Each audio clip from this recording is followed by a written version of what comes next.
नमस्ते, मी सुजय देसाई. बालपणी आपण आईचं पत्र हरवलं असा एक खेळ खेळत होतो. त्यावर आधारित गाणंही म्हणत होतो. त्यातूनच ही एक मला कविता सुचली.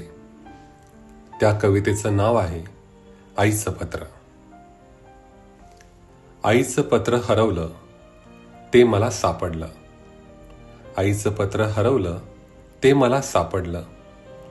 पत्रात त्या काय गवसलं, तिचं काळीज त्यात उलगडलं.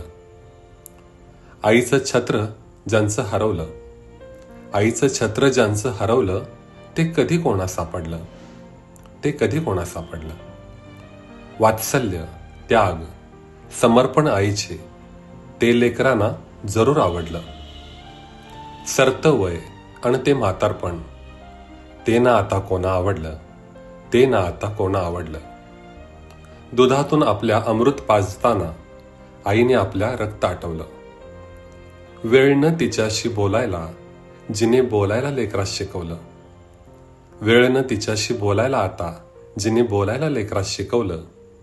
मिळेल का ते वात्सल्य पुन्हा जर सहजच आपण ते हरवलं. नसेल आईचे प्रेम सोबत तर मिळून सारं गमावलं, तर मिळून सारं गमावलं. असेल सहवास आईचा ज्याला, असेल सहवास आईचा ज्याला, काही नसताना सारं कमावलं, काही नसताना सारं कमावलं. आईच्या अश्रूंना निमित्त आपण असू, आईच्या अश्रूंना निमित्त आपण असू, तर जन्मास येऊन आपण काय मिळवलं.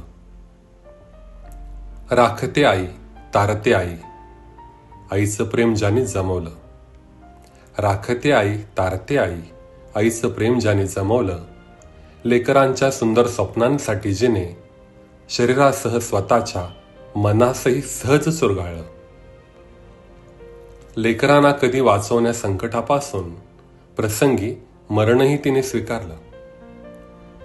वेळ देऊया आता तिलाही थोडा, वेळ देऊया आता तिलाही थोडा, जिने जग आपणास दाखवलं. मिळेल सारे, मिळेल सारे पण आई नाही, पत्र यासाठी आज हे उघडलं. नजरेत तिच्या पुन्हा वाचूया जे पत्र होतं कधी हरवलं, जे पत्र होतं कधी हरवलं. धन्यवाद.